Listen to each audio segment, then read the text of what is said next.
नमस्कार।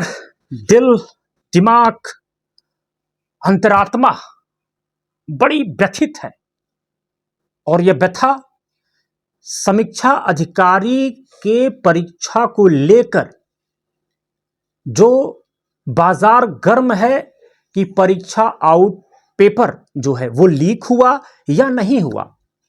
इससे तमाम वो मेरे जो अभ्यर्थी हैं, जो भावी समीक्षा अधिकारी हैं, वो ऊहापोह में है। जिसके 125 के ऊपर हैं, 30 के ऊपर हैं, 40 हैं, वो कतई नहीं चाहेगा कि अगर पेपर आउट भी हुआ हो तो एग्जाम को कैंसिल कर दिया जाए।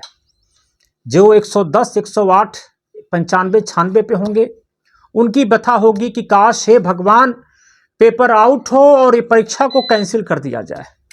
लेकिन बात यहीं तक नहीं रुक सकती है। बात है कि आपका जो सामाजिक, आर्थिक, शैक्षणिक ताना बाना है वह ध्वस्त होता नजर आ रहा है।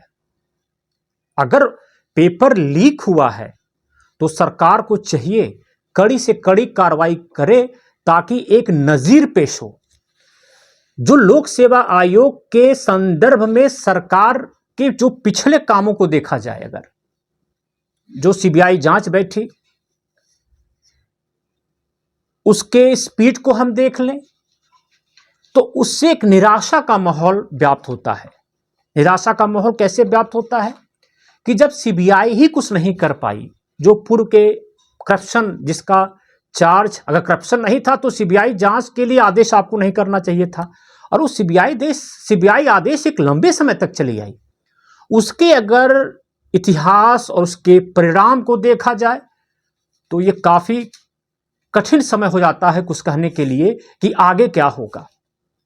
लेकिन फिर मैं कहता हूं, अगर किसी के पास साक्ष्य है तो वो जाए, साक्ष्य प्रस्तुत करे, और जो जांच अब की बार न तो सीबीआई से हो न ही किसी प्रशासनिक अफसर के द्वारा हो। मेरी मांग है सरकार से, अगर ऐसा हुआ है तो एक एसआईटी गठित की जाए जिसमें एक हाई कोर्ट का रिटायर्ड चीफ जस्टिस हो, उसके दिशा निर्देश में एसआईटी गठन की जाए ताकि ये समस्या इस एग्जाम का नहीं है। अगर इस तरीके का एक सिंडिकेट वर्क कर रहा है तो वो हर एग्जाम में करेगा। वो चाहे पुलिस का एग्जाम हो, चाहे लेखपाल का हो, चाहे पटवारी का हो, चाहे वीडियो का हो, चाहे सीडीओ का हो, चाहे टेट का हो, चाहे सीटेट का हो, चाहे पेट का हो। अगर ये सिंडिकेट वास्तव में उत्तर प्रदेश में कार्यशील हैं तो पहले इन सिंडिकेट को तोड़ा जाना चाहिए, न कि परीक्षा को आप ये लीपापोती कर दें। आखिर इन सिंडिकेट का मन बढ़ा कैसे? इनका मन तब बढ़ता है जब इन जो वर्ग है जो परीक्षा को तोड़ने फोड़ने में लगा हुआ है, उसको लगता है कि हम बहुत शक्तिशाली हैं, हमारे ऊपर कोई कार्रवाई नहीं की जाएगी, कोई मुन्ना भाई एमबीबीएस करके पकड़ा जाएगा वो समझे, लेकिन हम इतने ताकतवर हैं कि हमारा कुछ नहीं हो सकता। जब तक वह अपने आप को यह समझता रहेगा, तो मैं सिर्फ आरओ की बात नहीं कर रहा हूं, ऐसे तमाम एग्जाम होंगे जिसमें इस तरीके के अराजक तत्व अपनी गतिविधियों को लेकर आगे बढ़ेंगे।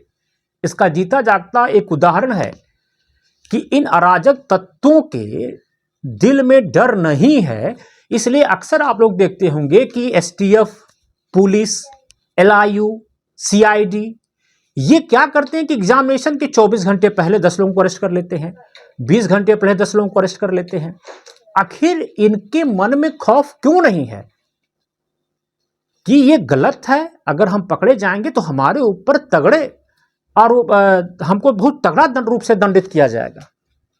जिस दिन इनके अंदर इस कानून का खौफ हो जाएगा, उस दिन किसी को भी, मुझे लगता है कि न पुलिस को न्यूज़ में आएगा कि 4 दिन पहले मुन्ना भाई पकड़े गए, कभी ये लोग ऑटोमेटिक धराशायी हो जाएंगे।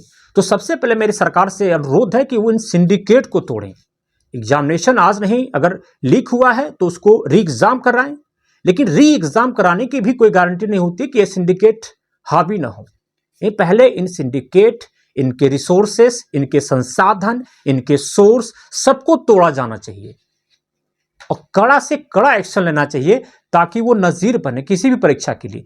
आप 10 लाख की भीड़ है, स्टेशन पे लोग सो रहे हैं, पेपर देने जाते हैं और बाजार गर्म होता है कि पेपर आउट हो गया। और खासकर ऐसे कोचिंग मालिकों के ऊपर भी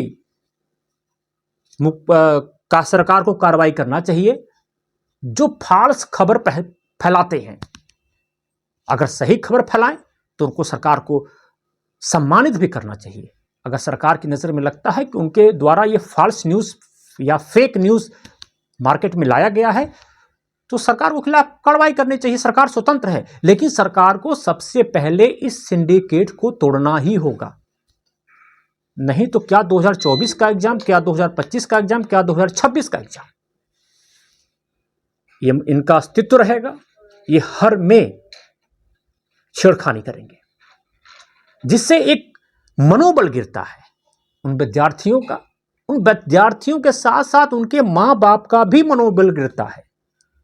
लोगों के एग्जाम की जो पारदर्शिता है उस पर प्रश्न चिन्ह खड़ा हो जाता है कि शायद ये पेपर अगर आउट नहीं हुआ होता तो शायद मेरा हो गया होता, मेरे लड़के का हो गया होता, मेरे कजिन का हो गया होता, मेरी पत्नी का हो गया होता, मेरे भाई का हो गया होता, मेरी बहन का हो गया होता। ऐसे प्रश्न चिन्ह नहीं आने चाहिए। और खासकर लोक सेवा आयोग, अधीनस्थ सेवा आयोग को यूपीएससी से भी सीख लेना चाहिए कि उनके पेपर क्यों नहीं आउट होते हैं। जी हां, इनको यूपीएससी से सीख लेना चाहिए, उनके अंडर में एक बार ट्रेनिंग कर लेनी चाहिए। पूरे भारत में एक साथ परीक्षा ऑर्गेनाइज की जाती है और परीक्षा पे 1 इंच, 1 चवन्नी, 1 सेंटीमीटर का प्रश्न चिन्ह नहीं खड़ा होता है। ये स्टेट कमीशन के ऊपर ही ऐसे प्रश्न चिन्ह क्यों खड़े होते हैं? क्या इनको राजनीतिक संरक्षण प्राप्त है? अगर ऐसा है तो सरकार को उसे कुचल देना चाहिए ताकि जो विद्यार्थी आज ऊहापोह में है वह विद्यार्थी रिफ्रेश होके तरोताजा मूड से अपनी आस्था आयोग के प्रति, अपनी निष्ठा आयोग के प्रति देते हुए आगे की तैयारी वो करता रहे। लेकिन हां, यदि सही है, अगर आप विद्यार्थियों से भी मेरा अनुरोध है, आपके पास कोई साक्ष्य है तो आप अपनी लोकल अथॉरिटी को, लोकल बॉडी को ले जाके सौंप दें। और इससे ज्यादा मेरी कोई आपसे गुजारिश नहीं मैं कर सकता।